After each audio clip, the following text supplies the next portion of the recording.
Pega a sua Bíblia, abra juntamente comigo no livro do profeta Jeremias. Louvado seja Deus. Jeremias capítulo 33, verso 3 apenas. Amém? Diz assim a palavra do Senhor. Clama a mim e responder-te-ei, anunciar-te-ei coisas grandes e firmes que não sabes. Amém? Você que está em pé juntamente comigo, em reverência à palavra de Deus, pode fechar sua Bíblia, pode tomar o seu assento, glorificando, exaltando e bendizendo o nome santo e poderoso de Cristo, o Salvador. Igreja, estou pregando esse texto porque eu tive um sonho nesse dia de hoje. Você acredita? E a voz falava comigo e dizia, Jeremias 33, 3. Eu gosto de pregar assim, com base em revelação. Eu me coloco nas mãos do Todo-Poderoso. E daí então ele começa a falar. Sabe que nós temos que ser assim? Mensagem preparada, essas coisas, não é muito bom, vamos dizer assim. Não que nas reprises do pastor Francisco não seja muito bom, é bom também. Mas eu dou prioridade a pregar ao vivo. Que aí Deus está falando conosco. Não aquilo que a gente quer ouvir, mas aquilo que a gente precisa ouvir. Entende o mistério? Nós temos que ser semelhante a um cano. Imagine um cano grande e passa água clara, límpida, transparente, potável. Nós somos o cano. Essa água limpa, clara e transparente, potável, é a palavra de Deus, é o Espírito Santo. Nós precisamos ser semelhante àquela colher de pedreiro. É uma grande ferramenta nas mãos de um construtor. Nós precisamos ser essa ferramenta, nós precisamos ser essa colher de pedreiro. Entende o mistério, igreja? Nós temos que nos colocar nas mãos de Deus. Semelhante a um bisturi. É uma ferramenta, é um instrumento que um grande cirurgião utiliza. Então nós precisamos ser esse bisturi, essa grande ferramenta nas mãos de Deus. Para Deus, por sua vez, realizar o milagre, a bênção, a maravilha.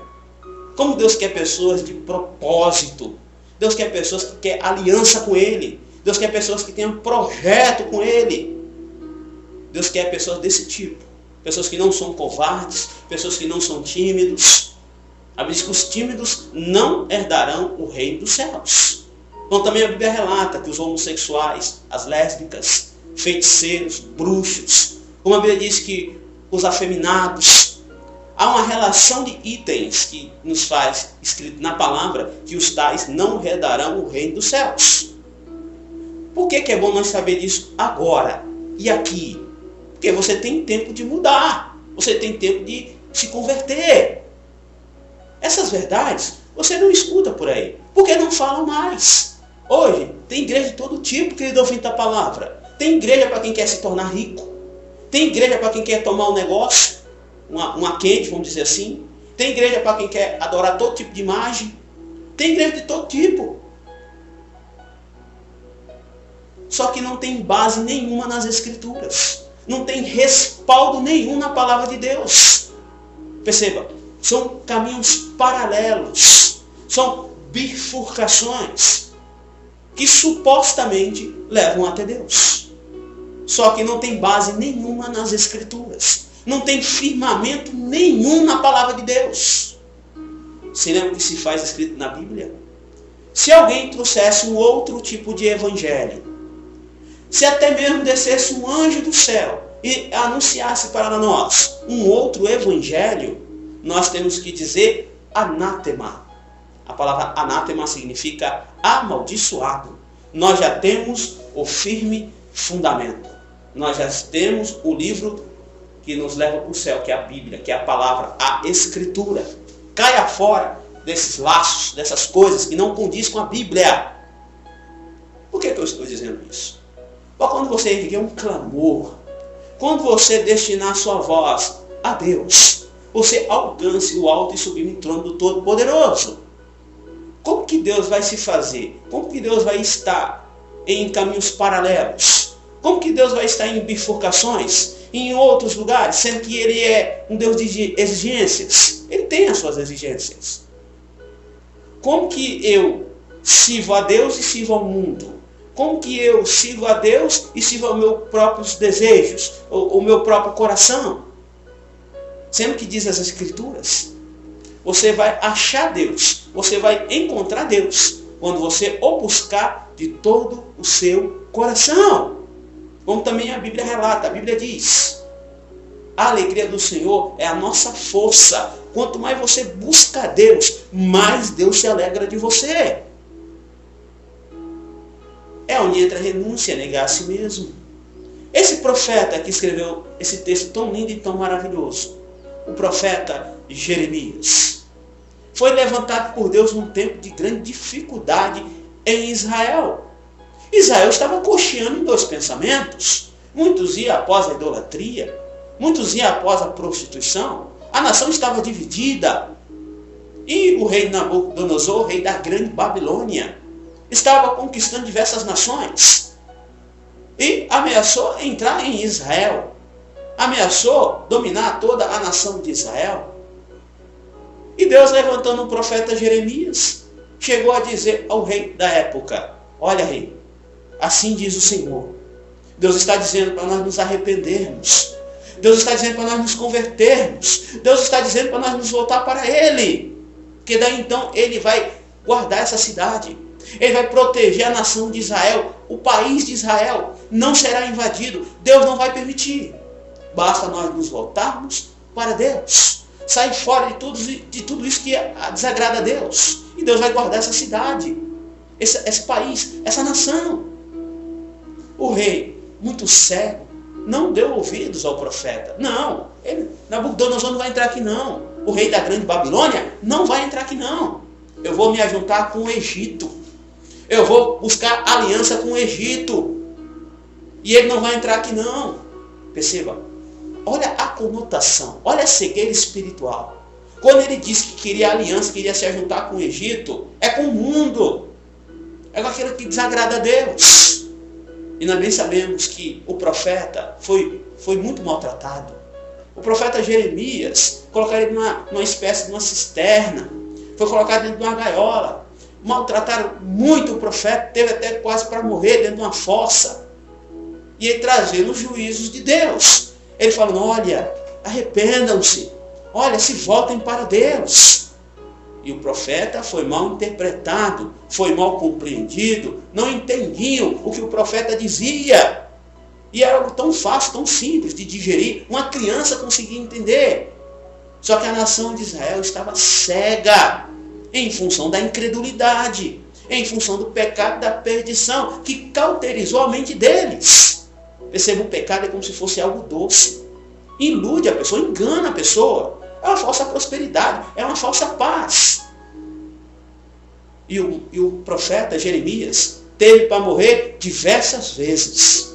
E Deus, por sua vez, o guardou. Deus, por sua vez, o protegeu, mesmo na situação difícil. E todavia o profeta não se calava. O profeta sempre profetizava. Foi tido até mesmo como um traidor. Porque ele profetizava dizendo: olha, se vocês não se arrepender, se vocês não parar, Nabucodonosor vai entrar e vai destruir tudo, ele vai queimar tudo aqui. Ele foi tido como um traidor. Olha, você tinha que profetizar a nossa vitória sobre ele, não que ele vai destruir aqui. Olha, foi tido até como um traidor, desleal, um salafrário, em outras palavras. E ele estava trazendo o juízo de Deus. Deus estava dando a sua palavra. Olha, se volte para mim, que eu vou guardar tudo isso aqui. Ele não vai entrar aqui. E a nação, por sua vez, não deu ouvidos à voz de Deus através do profeta. Nabucodonosor pôs para correr o Egito. Nabucodonosor arrebentou com os portões. Ele derrubou as muralhas. E ele sabia, Nabucodonosor, rei da grande Babilônia, que estava adquirindo, conquistando diversas nações. Existia um profeta aqui. Chegou até o conhecimento dele, que se fazia ali um homem de Deus. E ele foi atrás. Quando Nabucodonosor o encontrou, ele estava em um cárcere. Ele estava numa cadeia, preso por falar as verdades de Deus. Pois Nabucodonosor, quando encontrou ele dentro de um cárcere, dentro de uma prisão, o libertou e deu a ele um salvo-conduto. Olha, profeta, eu sei de você. Você pode transitar por todas as nações livremente.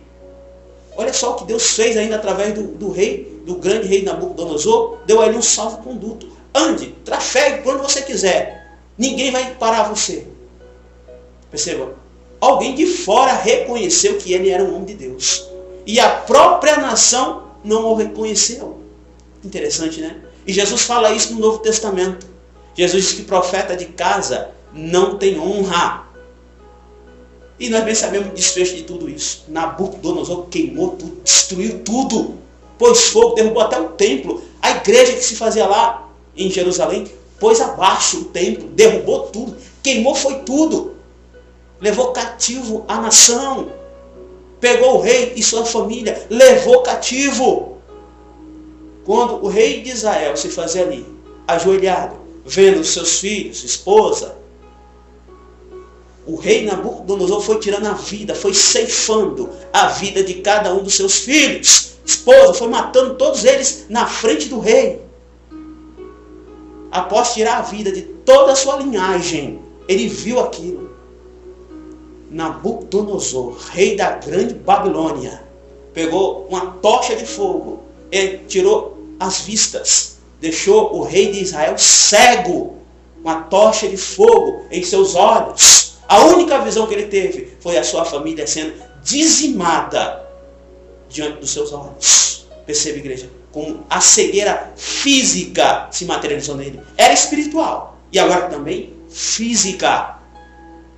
Assim também como Saulo de Tarso, que perseguia a igreja, acabava com os cultos, levava os irmãos cativos para Jerusalém, acabando com as reuniões.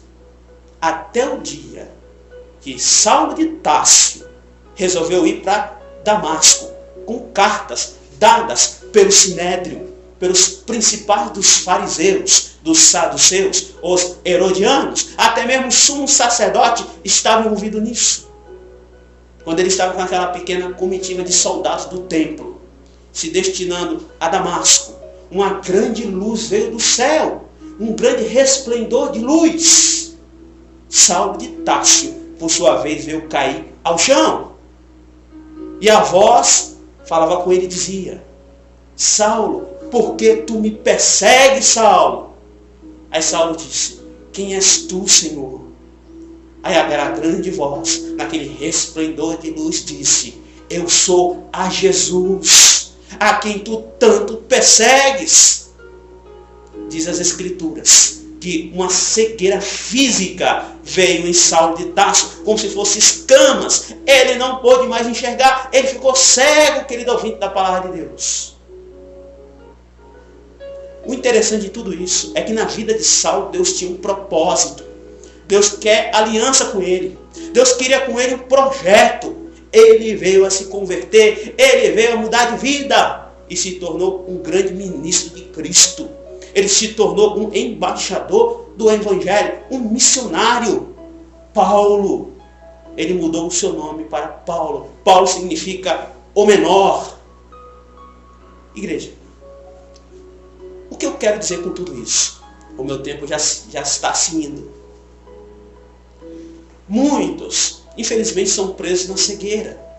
É laço, é seta. Algo que o inimigo está ludibriando a pessoa. Para a pessoa não clamar a Deus. E não começar a saber os mistérios de Deus. Porque quando você clama a Deus, Ele vai te responder. E Ele vai te dar a saber os mistérios. Aquele que está no oculto, aquele que está no escondido.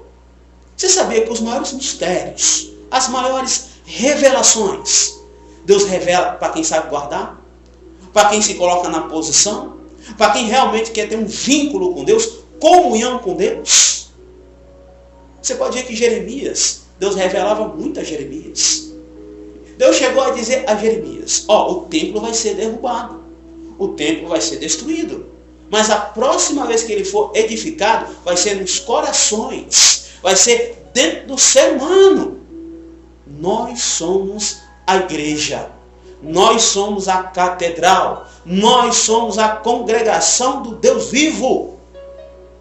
Sempre que diz a narrativa bíblica, Deus ele não habita em lugares feitos por mão de homens. Pode ser de pau, pedra, gesso. Deus habita dentro do ser humano, mediante o Espírito Santo.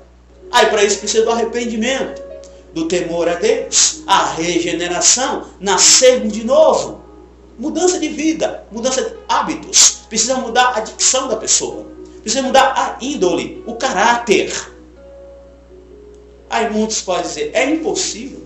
Como quem já se viu isso? No mundo ao qual nós vivemos, é possível sim. Quem quer vai atrás, vai dar um jeito, vai se esforçar ao máximo.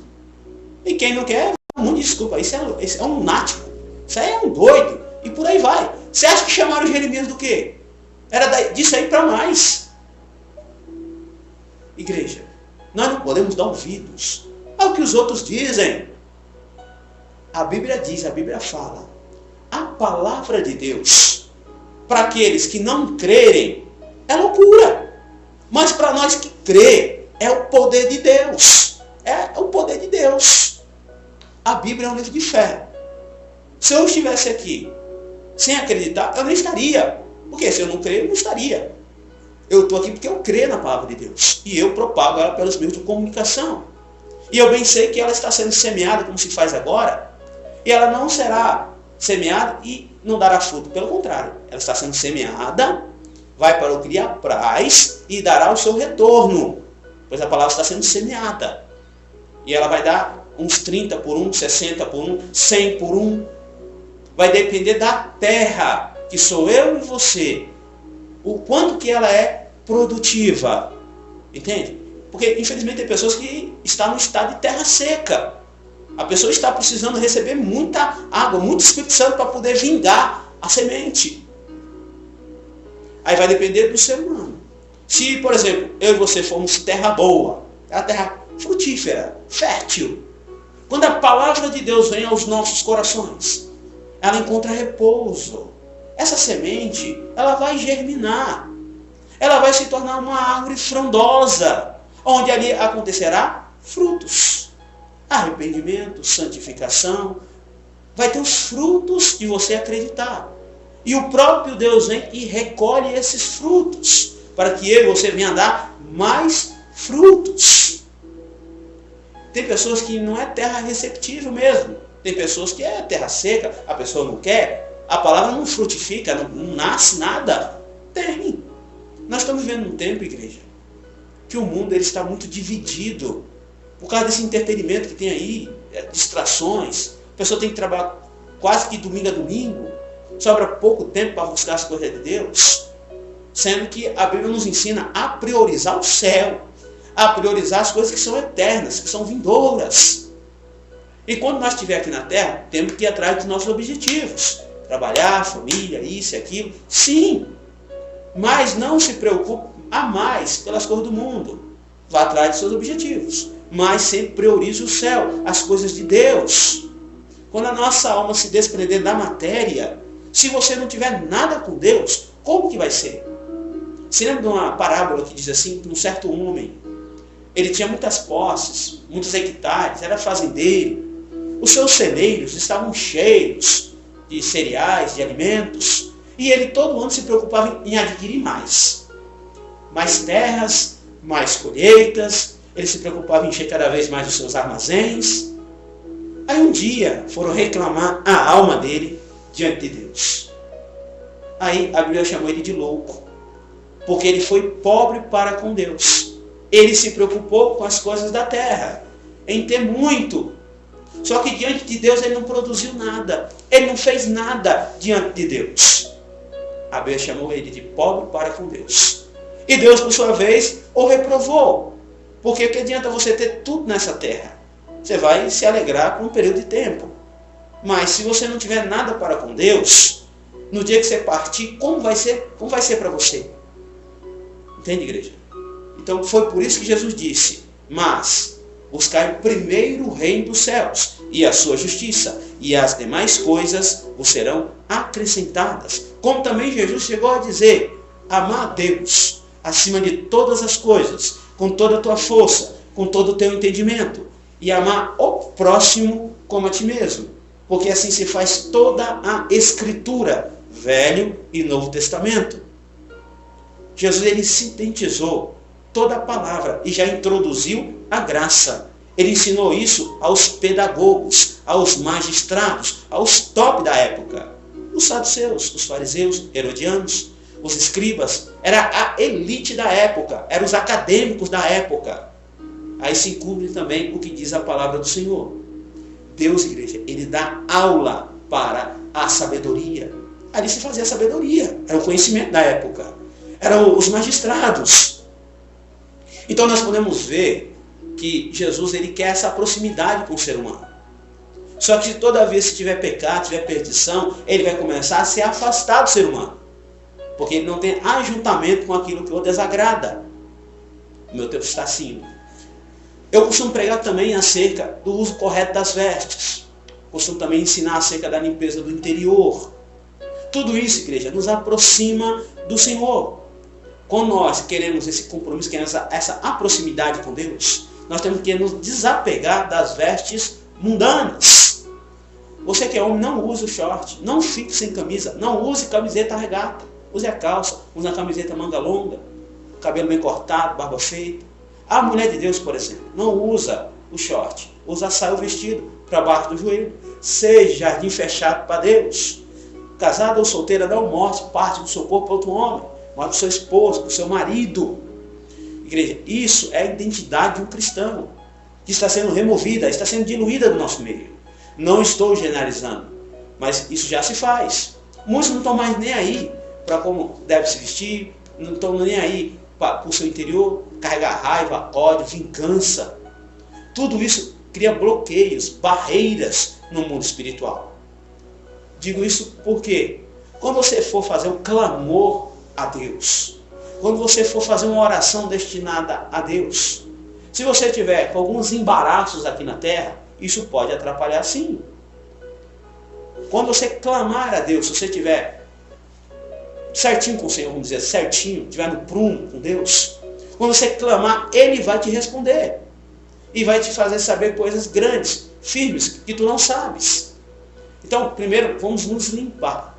Vamos nos purificar em Cristo. Para daí, então, quando erguer o clamor, aí ele entra em ação. Ele vai entrar na luta, ele vai entrar na peleja, porque você saiu do estado de criatura e agora você se tornou filho. Deus, ele é o criador de tudo. Só que quando você se aproxima muito dele, você se torna filho dele. Você não que diz o Evangelho, São João, lá no início, capítulo 1 em diante? A grande luz que é Jesus veio a esse mundo, porque Deus Pai amou o mundo de tal forma. Só que essa grande luz foi rejeitada pela grande maioria. Porque Jesus apontava onde estava o erro e estavam as falhas. Aí Deus Pai entrou em cena dizendo: mas todo aquele que receber a Cristo, Deus Pai lhes concedeu o poder de serem chamados filhos de Deus. Então, quando nós nos permitimos ser transformados por Jesus, as exigências de Deus, aí nós saímos do estado de criaturas para se tornar filhos de Deus. Essa palavra filho de Deus tem um poder muito grande no mundo espiritual. Você saiu de um estado para um outro. Você subiu em um patamar. Para ser filho, as exigências são grandes. Para ser filho, é muitas mudanças. Precisa ser moldado muito. Jeremias teve uma bela instrução de Deus acerca de ser transformado, de ser moldado. Uma certa vez, Deus falando com o profeta Jeremias, Deus foi dando um GPS para ele, deu uma direção, vire aqui, vire essa rua. E ele foi ouvindo a voz de Deus e foi seguindo pelos vilarejos, foi virando as ruas e Deus falando com o profeta.